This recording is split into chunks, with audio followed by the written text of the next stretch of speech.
다이어트를 위한 꿀팁.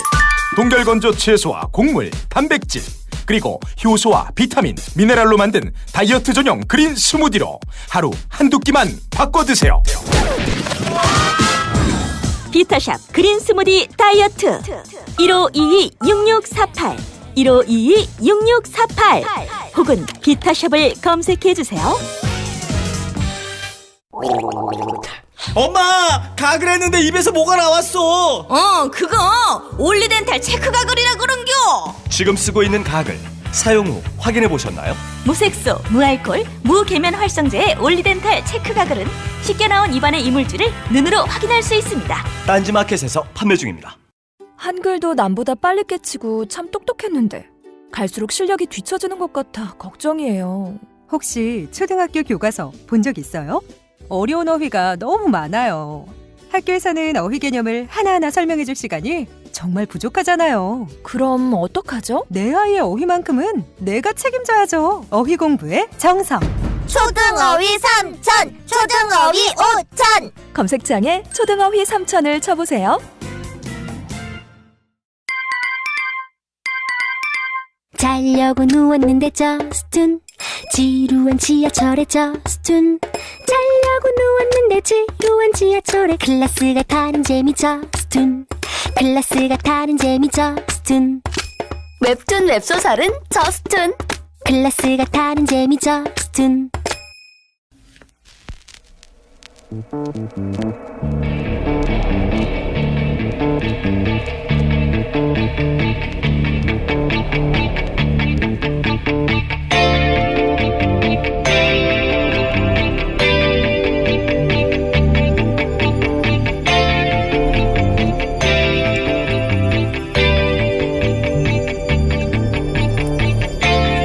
안녕하세요, 김어준입니다.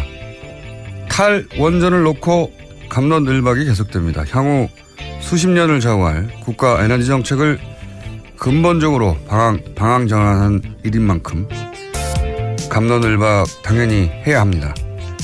이 과정에서 각 진영은 자기 주장을 강화하기 위해 낙관적 예측을 내놓거나 또는 불리한 수치를 제시하거나 하는 일들이 벌어집니다. 어떤 분야에서든 미래를 놓고 논쟁할 때 그리고 그 일에 거대한 이권이 연결되어 있을 때 어차피 누구도 가보지 않은 길이라 이 정도의 과정은 의례 있죠. 그럼에도 그 정도가 어처구니 없는 경우도 분명히 있습니다. 며칠 전 한 언론은 이런 보도를 했습니다. 원전, 백지화, 후폭풍, 연 600만 명 일자리는 어쩌나. 원전 신규 건설을 백지화하면 원전 건설에 하루 3천여 명이 동원되고 주변 부지 공사까지 하면 연간 300만 명, 통상 한 번에 2기를 건설하니까 1년에 600만 명, 6년 3,600만 명의 일자리가 고스란히 사라진다는 겁니다. 이런 계산법은 처음 봅니다. 직원이 10명인 회사에서 30일 근무하면 일자리가 300개고 360일 근무하면 일자리가 3,600개가 됩니까? 이렇게 계산하면 문재인 정부 일자리 80만 개 공약은 공무원 2,000명 고용하면 달성이 되는 거고 이번에 10,000명 지원하기로 했으니까 공약은 5배 이미 초과 달성된 겁니다. 원전을 더 짓자 좋습니다. 그 주장도 꼼꼼하게 따져봐야죠. 그런데 사기는 치지 맙시다. 김어준 생각이었습니다.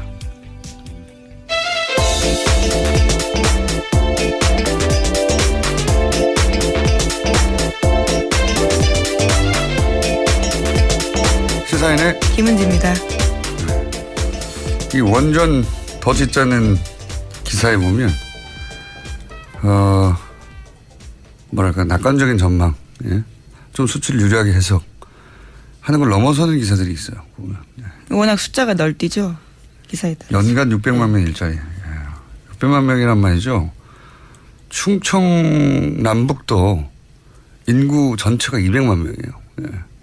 충청 남북도 1세부터 하여튼 전체 인구를 3번 정도 완전 고용하는 숫자입니다. 600만 명이면. 이런 수치가 어디서 나왔는지. 그러니까 이렇게 계산한 거예요. 예. 하루 일당을 받고 일하든 뭐 어쨌든 3,000명이 동원되면 다 일자리고 지금 그러니까 직원 10명인 회사가 한 달 근무하는 일자리가 300개라고 말하는 계산법이 있지 않습니까? 직원은 계속 10명인데 365일 1년 근무하고 나면 그 회사의 일자리는 3,650개 이런 계산법이 있습니다. 일단 이런 식으로 계산해서 큰일 났다 이러는 거죠. 이게 많아요. 네, 지금 뭐 공론조사가 들어가 있으니까요. 결과를 좀 봐야 될 것 같습니다. 수기하는 내용들을요. 자, 그리고 또 이런 과정도 많죠. 원전을 당장 멈춰서 전기가 당장 부족해질 것이다. 아니면 논쟁은 좋은데 협박이거든요, 협박. 예. 자, 그 이야기는 저희가 또 다른 시간에 다루기로 하고 오늘 첫 번째 뉴스는 뭡니까? 네, 이번 주 이재용 삼성전자 부회장 재판이 집중적으로 이뤄지고 있습니다. 어제는 장충기 전 삼성 미래전략실 사장이 피고인 신문했습니다. 장 전 사장은 대통령 독대 직후 이재용 삼성전자 부회장한테서 한국 동계스포츠영재센터 지원 관련 서류를 받았다라는 기존의 진술을 뒤집었는데요. 원래 특검에서는 이렇게 말했습니다. 그러니까 이재용 부회장이 직접적으로 서류를 줬다라는 건데요. 어제 나와서는 이재용 부회장이 아니라 안종범 전 수석한테서 자료를 받은 것 같다라고 말한 겁니다. 그러면서도 만남 시간과 장소를 특정하지는 못했습니다. 최근에 이재용 부회장 변호인단의 그 변호 전략이 고스란히 드러나고 있죠.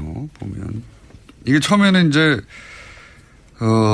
독대한 후에 대통령을 댁도한 이후에 이재용 부회장이 서류를 줘서 예, 장시호 씨를 지원했다. 이게 골자였죠. 네, 뇌물죄 혐의입니다. 그 장시호 씨가 지원을 받게 된 그 과정에서 이제 굉장히 재밌었던 것은 장시호 씨가 최순실 씨가 갑자기 제안서 만들려고 해서 하루 만에 만들어서 뭐 마침법도 틀리고 비문도 있고 예, 비문도 많고 그 뭐 체력 훈련에 뭐였죠? 체력 훈련의 구분과 배율을 알차게 하여 이런 표현도 있고요. 예를 들면 말도 안 되는 문구들이 예, 선수 출신인데 선수 출진이라는 정말 대놓고 오타가 있습니다. 뭐 이런 식의 어설픈 제안서 만들었더니 삼성이 돈을 덕 준 거 아닙니까? 10억을 갑자기. 네, 16억 2,800억 예. 후원했습니다. 2,800만 원요. 예. 그렇게 어설픈 서류 한 장 들고 와서 돈을 받아냈는데 그 과정을 특검에서 캐물었더니 이재용 부회장이 대통령을 만난 이후에 예, 이 동계 스포츠센터 하라고 했기 때문에 돈 준 거다. 이런 취지로 진술을 했다가 여기서 이재용 부회장이 줬다는 게 빠진 거죠. 네, 직접 개입 사실을 부인한 겁니다. 네. 이재용 부회장이 준 게 아니고 안종범 수석이 줬다라고 이제 말을 바꾼 겁니다. 말을 바꾼 건데, 최근 이제 곧 그 결심이 있기 때문에.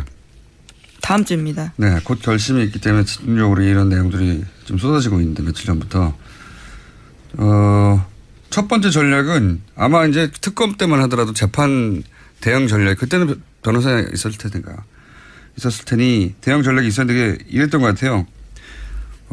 피해자 코스프레. 예, 강요당했다. 박근혜 전 대통령한테 강요당했다라는 거였죠. 근데 이제 그 강요의 주체가 박근혜 대통령이었다가 박근혜 대통령을 빼버리고 최순실 씨만 넘긴 거예요. 예. 최순실 씨에게 다 떠넘기는 것으로 이제 바꾼 것이고, 두 번째로는 이재용 부회장을 빼는. 아예 네. 빼버리는 거죠. 그 문서를 받았다거나 전달했다거나 하는 과정에서 이재용 부회장의 역할을 없는 것으로 안종범 수석이 등장한다든가 아예 그냥 최순실 씨가 등장한다든가. 그래서 박근혜, 이재용 두 사람이 그 삼성 변호인단의 변론에서는 빠지고 있습니다. 그게 기본 전략인 것 같아요. 그리고 관련 진술들이 다 그렇게 모이고 있어요. 네, 어제 박상진 전 삼성전자 사장도 진술했었는데 이렇게 이야기했습니다. 이재용 부회장이 정유라라는 이름을 말한 적이 없다라고 이야기했고요. 또 자신은 최순실 씨가 삼성에 해코지할 수도 있겠다고 여겨서 돈을 뜯긴다고 생각했지 범죄라고는 생각 안 했다라고 주장을 하고 있습니다. 돈을 뜯긴다고. 아니 뭐 중학생이 골목길에서 흔히 할 말로 삥을 뜯겼다 이런 식으로 표현하는 거 아닙니까? 대삼성이.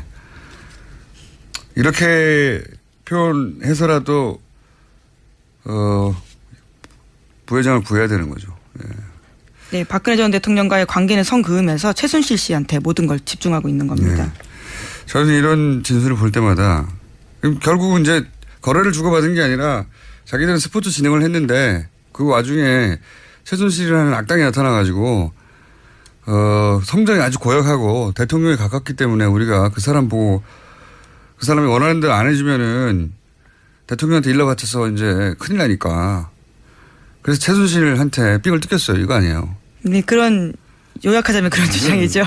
교장 선생님한테 끌려간 애들이 얘기하는 수준인데 그러니까 삼성이라고 하는 기업이 대단함이 있잖아요. 실제 세계적인 기업이기도 하고 그 대단한 기업이 자기 오너 일가를 보호하기 위해서 하는 노력하는 과정에서 드러나는 이 초라함.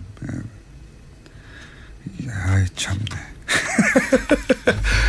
삥 뜯겼다는 거예요. 말이 이렇게 셉니까? 그렇죠. 네. 말 세탁도 모두 최순실 씨 주도로 했다라는 거고요. 네. 다 최순실 탓으로 돌리고 있습니다. 최순실 혼자서 삼성을 다 좌지우지했다는 돈을 뜯었다. 네. 우리는 그냥 당했을 뿐이고 대통령한테 직접 받거나 대통령이 직접 지시한 일은 없다. 이렇게 이제 변호 전략이 짜져서 그렇게 다들 얘기하고 있습니다. 예, 그런데 앞서서 김종 전 차관이나 정유라 씨 같은 경우에는 삼성의 개입에 대해서 증언한 바가 있거든요. 부딪히는 진술들입니다. 제가 오늘 늦게 일어나가지고 아직 혀가 안 갑자기 풀렸어요. 그런 고백을. 지각해서 아슬아슬하게 도착했거든요. 혀가 안 풀려가지고 지금 너무 초라해요. 예. 이 정도 기업이 오너 회장 한 명 살리겠다고 자기들이 바보가 되고 있는 중이잖아요. 기꺼이. 예. 그렇게 세계 최고의 기업이라고 광고해대면서 자 다음 뉴스는요. 네, 계속해서 이재용 삼성전자 부회장 재판 소식 전해드리면요. 오늘 박근혜 전 대통령이 다시 증인으로 채택됐습니다. 이번이 세 번째인데요. 하지만 박근혜 전 대통령은 재판부에 사유서를 제출하고 불출석하겠다라는 의사를 밝혔습니다. 이것으로 이재용 부회장의 재판 같은 경우에는요. 박근혜 전 대통령에 대한 증인 신문 없이 심리가 종료될 것으로 예상됩니다. 원래 이제 구치소에 수감된다는 자체가 강제 구인이 언제든 가능하도록 증거인멸이 되지 않도록 도주의 위험이 없도록. 그렇죠. 그게 구속의 이유입니다. 도주의 위험이 없다는 말이 이런 거거든요.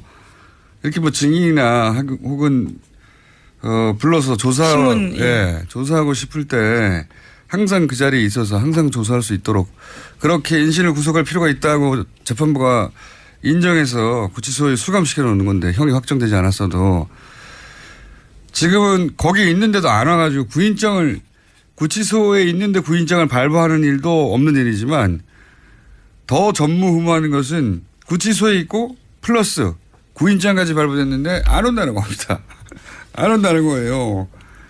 말이 안 되는 일인데, 네. 하지만 자신의 재판은 계속 나오고 있습니다. 자신의 재판에는 나오고, 그리고. 증인으로 안 나오는 거죠. 그렇죠. 불리한 상황. 이재용 부회장 재판에 나와서 말 실수를 하거나, 왜냐면 말을 해야 되니까 여기서는. 증인이니까. 말 실수를 하거나 불리한 거 말을 하게 될까봐 안 나오는 거죠. 이게 이 자체로 사법부를 무시하는 거고 다 무시하는 거죠, 사실은. 무시하는 건데 전직 대통령이라는 이유로 그냥 넘어가는 겁니다. 어쩔 수가 없다고. 김원직 기자가 이렇게 하면 어떻게 될 것 같아요? 이런 생각 자체를 하지 못합니다. 안 나갈 수 있다라는 생각을 할 수 있을까요? 보통 사람들이요? 그건 당연히 없는데 예. 혹여라도 한다면 들고 끌려 나가겠죠. 그렇죠. 들려서 그리고 혼나겠죠. 그게 강제 구인의 의미니까요. 강제로 데리고 간다는 거니까요. 들고 와서 재판장에 앉아서 판사에게 혼나겠고 아주 불리한 형량을 받겠죠. 네, 설사 증언을 하지 않는다라는 말을 하더라도 재판장에 나와서 이야기해야 된다라는 거죠. 그러니까 이게 이제 결국은 더 이상 구인장을 발부하지 않을 것 같은데 재판부도 할 수 있는 게 없으니까 구인장 발부하고 끝내는 거예요. 또 안 왔나? 이러고. 자, 어쨌든 이번에도 세 번째 안 나왔습니다. 다음은요? 네, 어제 박근혜 전 대통령 재판도 진행됐습니다. 여기에는 최원영 전 청와대 고용복지수석이 증인으로 나왔는데요. 한 진술이 있습니다. 국민연금 의결권 문제와 관련해서 박근혜 전 대통령이 아주 간단한 이야기로 챙겨보라고 말은 하긴 했다. 하지만 그것은 통상적이고 일반적인 말이었다라고 주장했습니다. 그러면서요, 또 특검에서 조사받을 때 검사가 그것에 대해서 지시라고 말을 했는데 거부감이 들었다라고 말했습니다. 대통령이 수석한테 말하는 건 다 지시죠. 부탁입니까? 애원했다고 그래요, 그럼? 재밌는 뉴스네요. 이게 이제 그 삼성물산 합병안에 대한 국민 의견, 국민연금, 네. 의결과 관련된 문제죠. 관련해서 자기는 지시를 받아들이지 않았다. 네. 챙겨보라고는 이야기했지만 그건 지시가 아니었다라는 주장인 뭡니까 거죠. 그러면 챙겨보라고 했는데 지시가 아니면 희한한 짓이네요. 네. 애원하였다라고 합니까? 아니면 뭐 참네. 관련 뉴스가 또 있죠. 네. 네, 계속해서 청와대 삼성 합병 의결권 관련 문서 전해드린 바가 있는데요. 그것을 국무조정실 김아무개 과장이 썼다라는 소식 어제 전해드렸습니다. 관련해서 김 과장은 검찰 조사 받았다라고 하는데요. 또 문건 내용 좀 더 자세하게 나왔습니다. 잠깐만요. 그러니까 이 사람이 어제 다룬 국무조정실 공무원이었는데 삼성 합병 네, 문건 만들어 놓고 삼성에 가신 분이잖아요. 네, 그렇죠. 그리고 다시 또 국무조정실로 네, 돌아왔습니다. 훌륭하신 분인데 네. 굉장히 인상적인 커리어입니다. 삼성 문제를 해결해주고 삼성으로 간 공무원. 다시 그리고 또 공무원이 된 훌륭하신 분인데. 네, 그 관련된 문건에서요. 문건에 항목이 3가지가 있다고 합니다. 검토 배경, 관련 동향, 점검 포인트. 특히 점검 포인트가 눈길을 끄는데 국민연금 의결권 행사에 개입할 것인지 만약 정부가 개입한다면 의결권 방향을 어떻게 행사할 것인지 초점이 맞춰서 쓰여 있다라고 합니다. 그렇군요. 정부가 국민연금 의결권에 개입하면 안 되는 거거든요. 예, 불법입니다. 네. 그래서 문영표 전 장관 같은 경우에는 지금 1심에서 유죄를 받아서요. 네. 구속 중입니다. 거기 개입했다는 이유로. 그렇죠. 근데 이제 청와대에서 작성한 문건에 이미 의결권 행사에 개입할 것인지, 개입하면 어떻게 할 것인지, 의논을 했다는 건 불법 의논을 했다는 거죠. 실제 정황은 이제 개입한 것으로 보이고, 그래서 구속돼 있는 거고. 네, 이때가 특히 중요한 게요. 의결권 행사하기 한 달 전에 쓰인 문건입니다. 이게 뭐가 문제인지도 다 분석이 돼 있단 말이죠. 주주이익이 무시되고 뭐 등등. 그 이외에 이어진 언론들의 비판이나 주주의 비판도 다 알고 있었어요. 다 알고 있었는데 그래서 몰래 한 거죠. 예. 몰래 했고 실제 그 덕분에 삼성 승계 문제, 아버지가 아들한테 재산 물려주는 문제는 대단히 중요한 부분이 해결된 거죠. 근데 삼성은 이건 자기들하고 상관없이 일어난 일이다. 정책이라고 주장하고 있는 정책이라고. 거죠. 청와대도 박근혜 대통령도 이재용 부회장 쪽도 다 이건 그냥 뭐 국가의 정책이었고 삼성에서 아니 국가가 정책을 이렇게 했는데 뭐 우리가 뭐 이러고 있는 겁니다. 아무 상관이 없다 이거. 주고받은 게 아니다. 주고받은 게 아니다. 뇌물이 아니다라는 거죠. 주고받은 게 아니고 다 저절로 일어난 일이다. 그냥 상식적으로 얼핏 보기만 해도 이상하기 짝이 없는데 불안한 것은 법이라고 하는 것은 드러난 정황만 따지기도 하거든요. 소극적으로 드러난 뭐랄까요 물증이나 아주 소극적으로 해석하기도 하기 때문에 이게 아주 뇌물죄가 안 될 수도 있다면 어떨까요? 이게 기분이 우리가. 근데 관련된 물증이 벌써 많이 나왔습니다. 청와대 캐비넷 문건도 그렇고요. 안종범 전 수석의 수첩도 그렇고요. 근데 그게 결정적으로 삼성을 봐줘라 이렇게 돼 있지 않으니까 해석을 하면서 이제 결정의 물증이 아니고 증인들은 다들 아니라고 하고 있고 또 삼성이고 전직 대통령이고 하니까 그래서 뇌물죄가 인정되지 않으면 지난 몇 달간의 어떤 촛불 집회나 탄핵도 다 허망한 일인 거예요. 네, 관련해서 뇌물죄가 만약에 무죄가 나온다면 박근혜 전 대통령 재판에도 당장 영향을 미칩니다. 그렇죠. 뇌물죄 혐의가 가장 핵심이기 때문에요. 형량도 대단히 낮아질 테고. 뇌물이 아니었어? 야, 그럴 수 있는 힘이 있어서 걱정이 됩니다. 자, 다음 뉴스는요? 네, 어제 국민의당은 문재인 대통령 아들 준용 씨의 취업 특혜 의혹을 관련해서 다시 끌고 나왔습니다. 제보자건으로 검찰 조사를 받았던 이용주 의원이 해당 의혹이 가시지 않았다라고 주장해서인데요. 이 의원은 또 대선 과정에서 문 씨 관련 의혹을 제기할 만한 충분한 사정이 있었던 걸로 보인다라고 주장하기도 했습니다. 이거 억울하다는 거죠. 내 밑에 사람들 주장했지만 나는 몰랐고 나는 그때도 정당한 문제 제기를 했을 뿐이다. 이런 말을 하는 건데 근데 이제 조작을 한 게 본인이 단장으로 있는 공명선거단에서 해서 한 거고 부단장은 모두 기소했잖아요. 그렇죠. 두 사람 다 기소가 됐습니다. 법적 책임을 벗었지만 정치적 책임도 있지만 더 나아가 단장으로 관리 책임도 있는 거란 말이죠. 예. 원래 사과할 때 그냥 사과만 해야 되는데 그렇지만 그 뒤에 그럼에도 다만 이렇게 붙는 순간 사과 효과도 사라진단 말이죠. 예. 그리고 당시에 철저하게 검증했었다는 주장 여러 차례 했었거든요. 철저하게 검증된 건 아무것도 없는데 본인이 법적 책임을 벗었지만 자기 한 말이 도의적으로도 예, 그리고 사실관계로도 맞지 않은 그게 뭐 조작을 했거나 지시했다 아닌 걸로 검찰 수사결과가 발표됐다 하더라도 이렇게 대응하는 건 본인에게 도움이 안 될 것 같은데 네. 어쨌든 제 궁금증은 풀리지 않은 채 그러니까 누가 신사에 관한 정보들을 주었는가 개인이 알 수 없는 네. 풀리지 않은 채 이 제보 조작 사건은 이렇게 일단락되고 있습니다. 저는 계속 궁금하기 때문에 예, 파악해 볼까 합니다만 한계가 있네요 이젠. 자 다음 뉴스는요. 네, 안철수 전 국민의당 대표가 전당대회 출마 결심을 굳힌 것으로 알려졌다라고 MBN이 보도했습니다. 안철수 전 대표와 가까운 당내 관계자의 말을 인용해서인데요. 안 전 대표의 출마 의지가 굳어졌다면서 이르면 오늘 출사표를 던질 것이다 라고 말했습니다. 그래요? 네, 물론 인용 보도이긴 합니다. 네. 이런 인연 보도는 보통 간을 보는 건데. 예. 현재 만약에 나온다면 뭐 이런 정치권 뉴스는 뭐 틀린 경우가 많긴 하지만 이런 뉴스가 많이 깔렸기 때문에 만약에 나온다면 현재 당 지지율이 4%대란 말이죠. 예. 더 내려갈 데가 없어요. 여기서부터 오르면 이제 지지율은 본인의 공이 되는 측면이 있고 한 가지. 다음 중요한 정치 일정이 지방선거인데 이번에 당대표가 되면 아마 지방선거 공천권 행사할 거란 말이죠. 그러니까 안 되면 못한다는 얘기죠. 자신의 복귀 기반이 해체되는 게 아닌가. 만약에 공천권도 행사 못하고 할 경우 그런 생각을 한 것이 아닐까. 근데 5년은 너무 먼데 말이죠. 대선 지금 3개월 지났는데 다시 전면에 등장하는 게 본인한테 맞나 하는 생각도 드네요. 이 관련해가지고 이거 안 전 대표와 당권 도전한다는 뉴스가 나오니까 뭐 오늘 결론 나겠지만 얼마 전부터 그 노원병이죠. 본인이 지었고 예.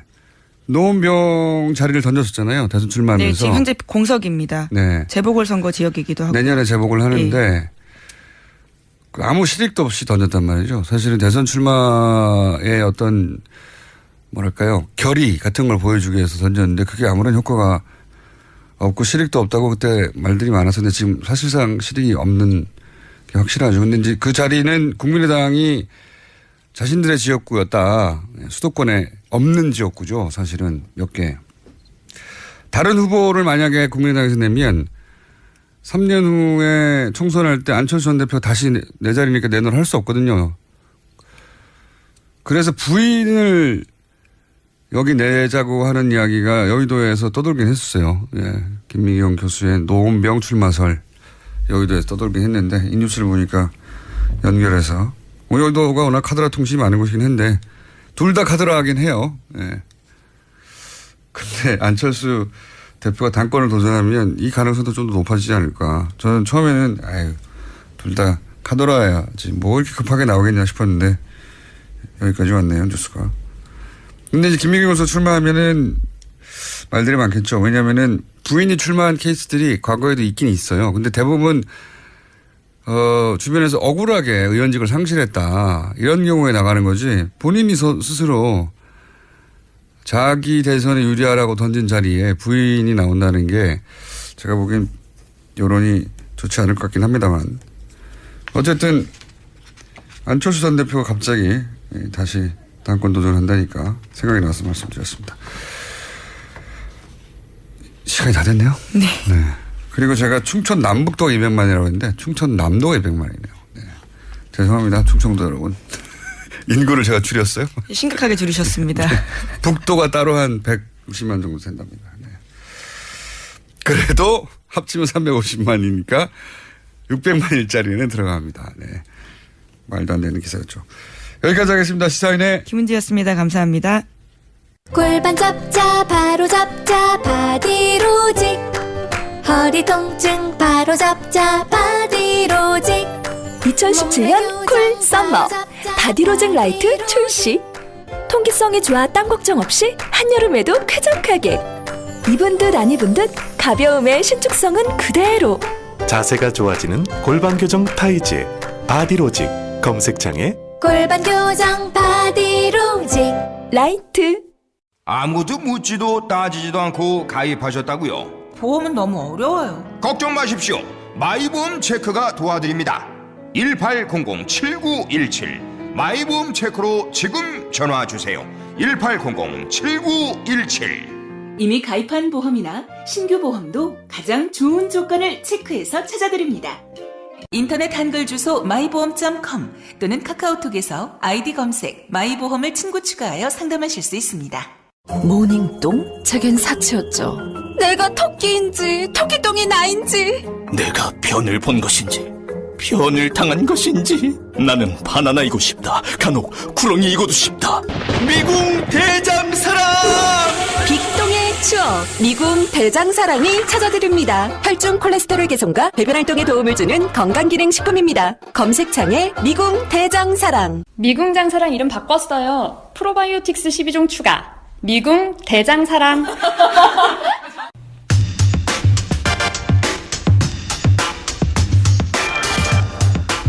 북한이 계속해서 미사일을 쏘고 있죠. 예. 한편에선 문재인 정부 베를린 구상 이게 이제 말이 안 되는 것이다라는 게 드러났다 이런 비판도 있고 사드 또 다른 한편에서는 사드 배치에 대해서 공약을 어겼다는 또 비판도 있습니다. 문재인 정부의 외교 안보 자문을 맡고 계신 한동대 김준영 교수님 스튜디오에 직접 나오셨습니다. 안녕하십니까? 네, 안녕하십니까. 김준영입니다. 국가안보실, 외교부, 통일부, 국방부 자문위원을 다 하고 계신 자문위원 4관왕으로 글쎄 이게 무슨 그런 용어가 있나요? 예. 아니 뭐 용어야 우리가 만들면 되죠. 예. 자문위원 이렇게 많이 하는 경우가 많습니까? 별로 없죠.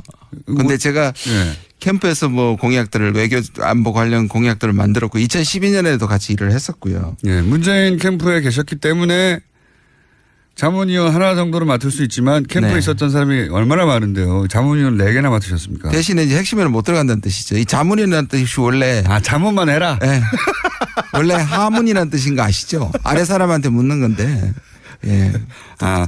당신은 청와대에 올 생각하지 말고 자문위원 여러 개 해라. 네. 그런 것 같습니다.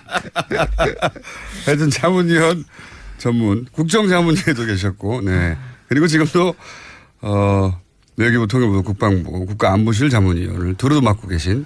그래서 이게 현 정부의 국가 안보 정책, 통일 정책에 대해서 사실은 조예가 깊다, 혹은 문재인 대통령과 주파수가 잘 맞다 이런 뜻이겠죠? 그랬었습니다. 네, 그랬었습니다. 지금은 이제 청와대 들어가 버렸기 때문에 어떻게 변했는지. 자, 소외되신 분입니다. 그래서 저희가 청와대에 계신 분들은 직접 스튜디오에 나오질 않으니까요. 네. 연결도 안 되고. 그러면 뭐 대안으로 저를. 예, 대안으로. 괜찮습니다. 그나마 이분이 제일 가깝지 않는가. 자문위원도 많이 하시고 해서 모셨습니다. 자, 그런 분이고요.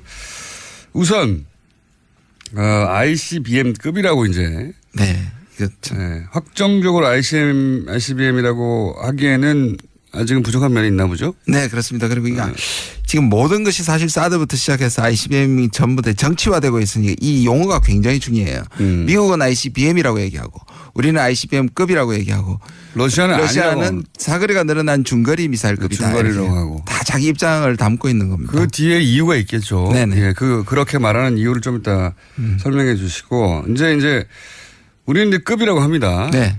재진입에 실패했다 뭐 이렇게 또 해석을 하고.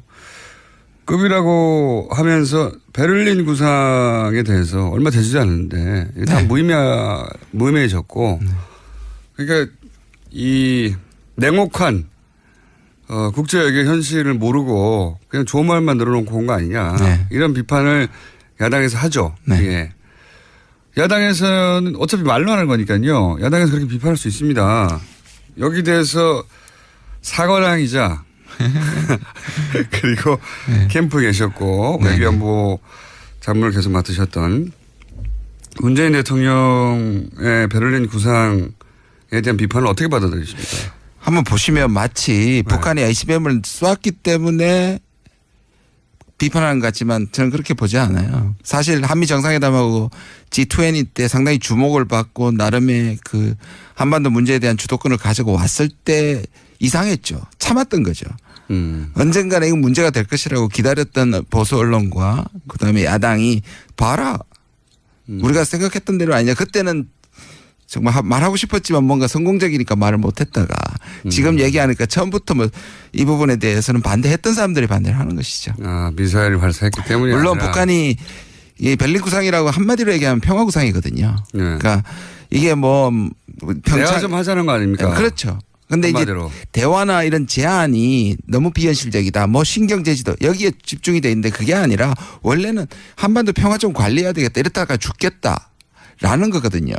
그러니까 물론 북한이 ICBM을 쏘았기 때문에 대화 무드나 평화 무드가 약해진 건 맞지만 기본적으로 그 구상이 달라졌다고 저는 생각하지 않습니다. 네. 베를린 구상이라는 게 한쪽에서는 압박을 하고 한쪽에서는 대화를 하고 이거잖아요. 네네네. 두 개 다 하겠다는 거잖아요. 그렇죠. 네. 그런데 이상하게 문재인 대통령만 얘기하면 대화파라고 한국의 강경파와 미국의 강경파가 밀어붙이는 거죠. 아무리 대화 제재를 병행한다 해도 안 믿어주는 거죠. 이 프레임에 갇혀 있는 거죠. 그렇게 공격해야 네. 유일하게 공격거리가 생기니까요. 그렇죠. 네. 맞습니다. 그거는 뭐 야권에서는 전쟁 중에도 대화를 해야 한다는 말을 해도 실제 그렇잖아요. 전쟁할 때 뒤에서 항상 대화합니다. 언제 전쟁을 어떻게 끝낼 것인가에 대해서 맞습니다. 네. 항상 대화하는데 우리는 대화가 지난 9년간 끊어져 가지고 이 군사분계선에서 마이크 들고 대화한다면서요, 진짜. 아니, 그렇죠. 확성기 들고. 아니면 이제 신문에 나거나 언론 하는데 북한이 우리 신문을 안 보면 연락할 길이 없습니다. 저도 그 정도일 줄은 몰랐어요. 저는 뭐 이메일이라도 보내고 이 시대에 아니면 한라인이라도 설치하고 아니면 뭐 군끼리는 뭐 소통하고 최소한에 네. 그런 게 있는 줄 알았더니 정말로 없다고 하더라고요. 제가 안보실 관계자랑 이 통일부 장관하고도 물어봤는데 있겠지 설마. 저도 그랬거든요. 예, 뭔가 뒤에서 만나고 있겠지. 아니랍니다. 확실히 아니랍니다. 아니 그래가지고 저기 뭡니까 북에서 뭐 어선이 자꾸 뭐 표류해가지고 남으로 넘어왔다. 그럼 돌려 보내야 되지 않습니까? 월남 의지가 없고 사고로 내려온 거면 돌려 보내야 되는데 돌려 보낼 방법이 없는 거예요. 북한과 소통이 안 되니까. 네, 맞습니다. 예전에는 뭐 전화 한 통화를 하면 됐는데 야 그 사람들 왔어 데려가 이러면 되는데 방법이 없으니까 확성기 들고 얘기한다고. 네, 야 맞습니다. 맨날 며칠 누가 내려왔어. 그러니까 어디로 나와. 그래놓고 가 있는데요. 배 타고. 맞습니다. 네. 그러면 거기서 북한이 그 확성기 소리 듣고 와가지고 데려가고. 참 이게 21세기에 지금 원시적 너무나 원시적인 거죠. 이거는 조선시대에 반도 못하는 거예요. 네네. 봉화라도 했죠 그때는. 타발마라도 있었고 실제 그 정도까지 대화를 단절해서 얻은 건 있느냐라고 되물어야 될 일인 것 같습니다. 그렇죠. 거꾸로 지금까지 생각하면 제재하라 그랬는데 제재 9년 동안 했잖아요. 제재의 결과가 이건데 다시 제재가 또 금방 나오고 있는 겁니다. 더 이상의 제재도 뭐 있나 싶은데. 자, 그러면은 이 ICBM, 우리는 ICBM급이라고 하고 미국은 ICBM이라고 하고 러시아는 중거리라고 하고 그런 이유들이 있을 거 아닙니까? 네네. 왜 그런지 좀 설명해 주시죠. 미국부터.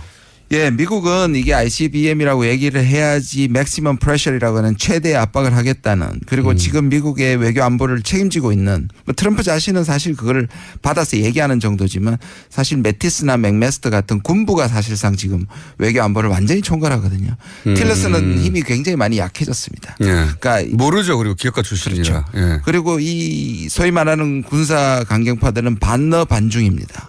반러 반중. 예. 그다음에 물론 반북이죠. 근데 반북만 있는 게 아니라 이 국면을 반중 반러로 몰고 가는 일종의 아시아에서 영향력을 계속 유지하겠다는 것이 강하기 때문에 이게 요즘은 이제 레드 라인이란 말 잘 안 쓰고 레드 존이라고 얘기해요. 이미 레드 존에 들어와 있다. 그러니까 ICBM이 돼야지 그만큼 중국을 더 압박할 수 있는 것이고 러시아를 더 압박할 수 있기 때문에 있는 사실보다 가장 나쁜 경우를 얘기를 하는 거고요. ICBM. 이게 이제 뭐 재진입의 실패 원래 ICBM이 대기권 바깥으로 나갔다가 네네. 다시 들어오는데 대기권 안으로. 네네. 그래야 땅에 떨어지니까요. 근데 대기권 들어오는 게 어려운 거라면서요. 그렇죠. 이번에는 사실상 실패라기보다는 그걸 확인할 수가 없습니다. 왜냐하면 45도쯤을 쏴야지 대기권 나갔다가 들어올 때 그 열과 그다음 압력 같은 것들이 테스트가 되는데 이걸 고각 발사를 했지 않습니까? 거의 수직으로. 네. 고각 발사를 하면 올리는 데 힘이 굉장히 드는데 내려올 때는 천천히 내려옵니다. 그래서 온도나 압박 압력이 그렇게 높지를 않거든요. 그러니까 그 테스트를 못 하는 거고요. 두 번째 중요한 거는 뭐냐면 우리가 다른 폭탄처럼 땅에 떨어져야지 된다고 땅에 떨어져서 폭발한다고 생각하는데 핵무기는 아닙니다. 바로 상공. 바로 밑에서 터져야지 그것이 가장 큰 피해를 입거든요. 그렇겠죠. 그러니까 그 시점에서 땅이 닿기 전에 폭발해야 된다는 부분 두 가지 테스트가 북한이 남은 마지막 과제입니다. 그걸 하게 되면 그야말로 이제 ICBM이 완전히 완성된 핵탄두를 실을 수 있는 거죠. 그러니까 마지막 관문은 남아 있는데 그런 면에서 러시아는 ICBM이 아니라고 얘기하는 거고요. 그게 확인이 안 됐으면 ICBM 아니라라고 하는 거. 지금 한국은 급이라는 말씀입니다. 그래서 미국이 싫어합니다. 니들 러시아하고 똑같은 건 아니냐. 러시아보다는 우리가 한 발 더 나간 거 아닙니까? 그렇죠. 한 발 더 나갔는데 미국이 보기에는 ICBM이라고 왜 얘기하지 않느냐는 압박이 있다고 들었습니다. 그러면 러시아는 왜 이렇게 쭉 발을 빼고 있습니까? 지금 말씀드린 것처럼 미국의 압박의 수단이라는 걸 아는 거고 그다음에 그 두 가지가 되기 전에는 이것을 ICBM을 볼 수가 없다는 거고. 그러나 이제 미국적 입장에서 보면 이게 언론에 나서 사거리가 시카고까지 가지 않습니까? 그러니까 기술적으로나 과학적으로나 군사적으로는 ICBM이 아닐 수 있지만 그러나 미국 사람들이 느낌이긴 이게 ICBM이라고 보는 게 또 러시아는 또 이런 것도 있겠군요. 러시아는 이미 국제 제재를 받고 있잖아요. 그렇죠. 네. 동병상련입니다 사실. 북한하고. 우크라이나 사태 때문에 경제 제재를 받고 있으니 북한하고 입장도 비슷하고. 맞습니다. 그리고 북한이 만약에 그게 ICBM이라고 이제 러시아도 인정을 해버리면 러시아도 압박에 동참하라고 또 다른 제재가 있을 수도 있으니까 아니라고 하는 게 좋겠군요. 그렇죠. 그리고 지금 러시아 같은 경우에는 중국하고 상당히 공조를 합니다. 왜냐하면 이 미국이 계속 밀어붙이니까요. 그다음에 또 한국의 한반도에 대해서 러시아는 잊혀진 존재가 됐거든요. 과거에. 그렇습니다. 그래서 러시아는 이 푸틴이 영향력을 회복하기 신동방 정책이라고 얘기하지 않습니까? 그러니까 러시아는 한반도로 돌아와서 목소리가 커지고 싶은데 지금은 미국 편을 들었다가는 자기 목소리가 커지지 않죠. 중국 편을 들고 북한 편을 드는 것이 자기들한테는 유리한 거죠. 대충 그 주변국들이 왜 서로 다 입장이 다른지 대략은 이해가 갔습니다. 그런데 이제 이 사안을 두고 굉장히 많은 견해들이 갈리는 것 같아요. 이제 문재인 대통령이 사드 잔여 4기 발사대를 추가 배치를 지시를 했지 않습니까? 여기에 대해서 보수 진영은 뭐 이 자체에 대해서는 토를 달 수가 없죠. 근데 보수 진영은 여기서 한 발 더 나가서 환경 영향 평가조차 하지 마라. 아예. 왜냐하면 임시 배치지 이것은 확정적인 배치가 아니다. 환경 영향 평가하고 나서 배치할지 말지를 최종 결정짓겠다라고 여지를 남겨뒀어요. 당연히 애초에 그 공약대로 사드 환경 평가하고 난 다음에 결정한다는. 또 한편에서는 이렇게 공식적인 절차, 그러니까 환경 영향 평가를 다 거쳐야지 배치한다고 해놓고 임시 배치지만 배치해버렸으니까 저는 양쪽으로부터 비판받을 수 있는. 네, 맞습니다. 굉장히 뭐랄까 저 개인적으로 잘 이해가 안 가는 수였거든요. 만약 실제 물론 이런 건 있습니다. 이것부터 좀 설명해 주셔야 될 것 같은데 이 발사대를 추가 배치한다는 것의 의미 그러니까 군사적 의미 실제로는 정치적 의미 말고요. 사드 발사대는 지금 현재 깡통이잖아요. 깡통이라고 저는 표현하는데 깡통이라는 말은 지금 사드 발사대를 배치하면 거기 이미 다 미사일이 꽂혀 있고 레이더가 작동하고 누르기만 하면 발사되고 그런 상황으로 이해하는 분도 굉장히 많거든요. 근데 실제로는 아무것도 없잖아요. 뭐 그거는 군사적으로 확인은 안 됐는데요. 그렇게 얘기를 하고 있죠. 거기에 미사일이 없어요. 그래서 빈 깡통인 겁니다. 발사대 자체는. 그렇지만 이것을 배치한다는 자체가 가지는 이제 정치적 효과 때문에 중국에서도 뭐라고 하고 미국은 뭐 설치하라고 하고 이러는 거 아니겠습니까? 그러니까 이 무기를 쓸 수는 없어요 현재. 쓸 수는 없는데 배치를 하긴 했단 말이죠. 네네. 쓸 수 있는 조건을 만든 거죠. 네. 왜 이렇게 한 겁니까? 그게 지금 보시면 네. 이게 사드는 사실 북한이 무서워하지도 않고 남북과의 문제가 아니죠. ICBM도 그러니까요. 남북의 문제가 아닙니다. 이런 거예요. 왜 무서워하지 않는지 말씀해 주세요. 잠깐. 왜냐하면 사드는 지금 북한은 한국을 ICBM은 미국을 쏘는 거니까. 미국으로 쏘는 거고 네. ICBM 정도의 높이나 발사 거리거나 속도면 사드는 따라가지를 못하는 거죠. 종말 단계에서의 성능도 의심스러운데 네. 그것이 미국으로 날아가는 ICBM을 한국이 막을 수 있는 건 전혀 없는 거죠. 말도 안 되는 거고. 말도 안 되는 거고. 사드에 대한 북한은 관심이 없어요. 그렇죠. 예, 전혀 실제로. 관심이 없습니다. 예. 그러면 왜 그러냐? 사드는 중국이 관심이 있는 거잖아요. 그러니까 예. 지금 한번 보시면 중국은 왜 관심인지 또 설명해 주세요. 돌을 던진 거 한번 보시면 한국이 베를린 구상에서 북한한테 공을 던졌죠. 돌이 예. 아니고 공을 던지면 북한은 한국한테 공을 다시 던지지 않고 미국으로. ICBM으로 미국을 던졌습니다. 예. 그러면 미국은 사드를 가지고 중국을 던진 거예요. 그렇죠. 그렇죠. 예. 왜냐? 사드는 중국에 대한 그러니까 사드 자체가 중국도 과장을 하죠. 사드를 하면 전략적 균형이 깨진다. 그러나 사드 한 대로 전략적 균형이 깨질 정도는 아닙니다. 중국도 과장을 하는데 아까 뭐 군사적 의미도 중요하지만 정치적 의미 말씀하지 말라 그랬는데 정치적 의미가 굉장히 중요한 게 뭐냐면 여기서 말씀하지 말라는 게 아니라 군사적 의미 설명하고 나서 설명해 달라는 거 네. 말씀해 주십시오. 오해였습니다. 네. 근데 이거 이제 미중 간의 이 한반도를 놓고 주도권 경쟁인 거죠. 그러니까 이것은 웃기지 마. 미국이 중국한테 우리 사드 배치할 거야. 그러니까 각오해. 이렇게 얘기하는 겁니다. 그럼 이렇게 된 겁니까? 네. 베를린 구상이라는 것으로 일단 대화정하자고 북한에 공을 던졌더니 북한은 야 우리는 지금 미국하고 문제를 풀어야 돼. 그렇죠. 해서 미국에다 ICBM으로 공을 던지니까 미국은 북한을 직접 폭격하거나 할 수는 없고 네네. 그 얘기 계속 나와요. 북한을 직접 타격하면 한반도가 괴멸되고 그럴 경우 뭐 몇십 년이 걸려야 해서 되는데 뭐 감당할 수 없는 피해다. 그래서 그 직접 폭격론은 사라진 거 아닙니까? 네네. 오래전에. 근데 그러니까 중국한테 중국만이 북한을 압박할 수 있다고 중국에 공을 던졌어요. 네. 그랬더니 중국은 공을 안 받고 무슨 소리냐. 우리 제재로 북한 문제 해결될 수 없다라고 했더니 그러면 한국에서 다시 사드로 중국한테 압박을 던진 겁니까? 네네. 예, 보기 많이 왔다 갔다 하네요.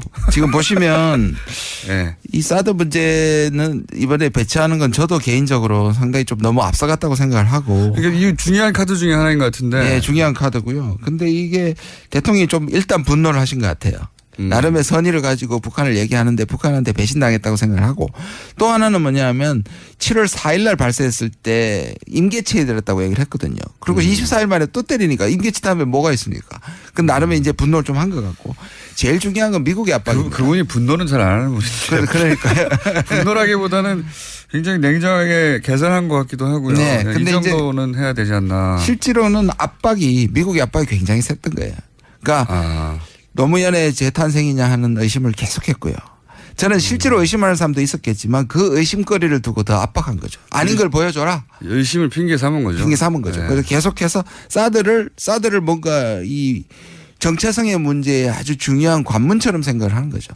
한미 정상회담 때 사상 검증하는 거 아닙니까? 맞습니다. 예. 그러니까 옛날에 그 우리 광주 의거 같은 혁명 같은 것들을 사상 검증했듯이 지금 하는 거 하고 있는 김대중 거. 전 대통령 사상 검증했듯이 네, 맞습니다. 미국이 문재인 정부한테 사상 검증이라고 하는 카드를 들고 나와서 네, 너 노무현 투 아니냐. 네, 노무현 때 독자 노선 걸었는데 독자 노선 가려고 속으로 그러지 하고 계속 이렇게 던지는 거잖아요. 그죠? 그러니까 우리가 일단은 대통령께서 시간을 1년 반을 벌었지 않습니까? 환경평가를. 그거 벌었는데도 그리고 한미 정상회담 할 때 약간의 오해를 불식시켰음에도 불구하고 아니 그렇게 할 거면 왜 안 하냐고 끊임없이 압박을 한 거죠. 그러니까 이런 의미입니까? 그러니까 어차피 발사대라는 게 실제 무기는 배치되지 않고 깡통이니까 사실은 이걸 배치해도 아무도 압력을 안 받아요. 중국도 북한도. 그렇지만 정치적 의미는 크고 미국의 불만을 풀어줄 수 있으니 일단 그러면 임시라고 달아서 배치해 놓고 나중에 환경영향평가 끝나고 난 다음에 우리가 그걸 가지고 딜을 할 수도 있다. 근데 지금 당장은 미국에서 하도 난리가 났으니까 일단 그런 배치를 해두자. 임시라도. 이 정도라고 해석하면 되는 겁니다. 뭐 그렇게 보고 원래 시간을 벌은 다음에 남북 관계가 좋아지고 또 우리가 이제 이 삼축책이라고 얘기를 하는데 우리 나름의 한국형 방어망을 조기에 한 다음에 사드 배치의 이유가 되는 원인을 무효시키고 또는 감소시키겠다는 게 구상이죠. 그런데 이걸 앞을 당기면서 상당히 그런 기조가 약해진 건 사실입니다. 그러니까요. 이게 중요한 카드였던 것 같은데 이 카드를 이때 써야 할 만큼 뭐가 급박한 상황이 있었나? 뭐 이렇게 생각이 되는 건데. 그건 결국 미국이죠. 그러니까 이게 압박은 실제로 들어온 부분 떠나서 지금 미중 관계가 안 좋거든요. 그리고 트럼프가 국내적으로 밀리고 있고 사실 따지고 보면 러시아도 마찬가지입니다. 대통령이 되기 전에는 친러였고 반중은 일부 인사가 반중이었지만 아들과 딸 아니죠. 사위와 딸은 사실 친중이거든요. 트럼프요. 예. 그렇죠. 그래서 사실 친중과 친러의 분위기가 좀 있었는데 아까 말씀드린 것처럼 지금 군사 안보를 맡고 있는 이 군부들은 반중 반러입니다. 그래서 그렇죠. 이 부분에 원래 대해서 전통적으로 그렇습니다. 그래서 이거를 국면을 끌고 가고 있는 것이 사실상 이 군부고요. 이 군부의 압력 때문에 사실 지금 한반도가 굉장히 힘들어지고 그것은 결국 미중 갈등 때문이라고 볼 수 있습니다. 이런 것도 있을 것 같습니다. 그런 말씀, 그런 정도의 전략이라면 예전에 이라크 파병 때에도 그 뒷이야기 중에 하나가 미국의 압박이 그렇게 심했다. 그렇습니다. 물론 국내에서 반대가 심했죠. 굉장히 이라크 파병에 대해서 심했지만 미국의 압박이 그만큼 심했다고 하는데 이것도 미국에서는 북한이라고 하는 자기들이 거의 통제되지 않는 거의 유일한 국가에 가까운 북한이 미국을 직접 타격할 핵무기를 거의 가졌다. 여기서 느끼는 공포감이 있는 것 같아요, 실제. 실제로 있습니다. 네, 미국의 언론들은 난리가 났더라고요. 말도 안 되는 기사도 많아요, 사실 보면. 특수부대를 넣어서 김정을 제거하자. 할 수 있으면 진작 했죠. 자기들이 했겠죠. 못하니까 지금 못하고 있었던 거 아닙니까? 뭐 그런 것부터 시작해서 여러 가지 시나리오가 나오는데 그렇게 미국의 압박이 있고 있을 게 뻔하니 선수를 친 것도 있는가요? 예를 들어서 압박 막 하는 우리가 미리 할게 사기. 저는 있다고 봅니다. 실제로 그 의견이 있는데요. 그러니까 미국이 지금 한국을 압박하는 게 뭐냐면 결국 이거죠. 나라면 선제 공격한다. 사실 선제 공격할 수 없거든요. 지금 94년에도 그런 일이 있었지만 지금 미국 사람들이 들어와 있는 게 수십만 명입니다. 그 사람들을 피하지 않고 그럼 100% 군사적 공격이 성공할 수가 없죠. 시리아를 얘기하고 이라크를 얘기하고 아프간을 얘기하는데 거긴 주의에 없었습니다. 그런데 우리는 바로 우리가 인질로 잡혀 있기 때문에 우리만 인질로 잡혀 있습니까? 미군도 인질로 잡혀 있고 미국 사람들도 인질로 잡혀 있기 때문에 준비가 필요한데. 여기서 전쟁 나면 다 끝장나는 거죠. 한반도는 그렇죠. 핵전쟁 나는 거고 그러면 남북한이 문제입니까? 다 끝장나는 거지 뭐. 그렇죠. 조그만 땅덩어리에서. 그리고 그거는 미국 기사들 계속 나와요. 미국 기사에서도 보면 전쟁을 할 수는 없지 않느냐라고 전제하고 나서 그다음 남은 해법이 뭐냐 막 얘기하는 과정으로. 그런데 미국의 전략적으로 계속 선제 공격은 계속 흘리고 있죠. 그건 뭐 또 다른 그렇죠. 또 블러핑이기도 하겠죠. 그다음에 이제 또 미군 철수 얘기하고 있고 트럼프는 미군 철수를 할 수 있다. 뭐 이 부분에 대해서 이제 계속 이야기를 하는데. 북한이 워싱턴 뉴욕 때릴 수 있다는 말하고 똑같은 거 아닙니까? 그렇죠. 북한이 그렇다고 뉴욕을 때리면 나라가 사라질 거 아닙니까? 그렇죠. 맞습니다. 미국이 가만히 있지 않으니까 우리는 사라져도 좋아. 뉴욕만 때리면 이건 아니잖아요. 그렇죠. 뭐 그런 정도의 블러핑인 것 같은데 오늘 여기까지 해야 될 것 같고요. 저희가 보니까 한 번 더 모셔야 될 것, 한 번이 아니라 자주 모셔야 될 것 같습니다. 시간도 많으신 것 같고. 참 아프게 찌르시네요. 김준영 교수님이었습니다. 감사합니다. 네, 감사합니다. 3부에서 뵙겠습니다.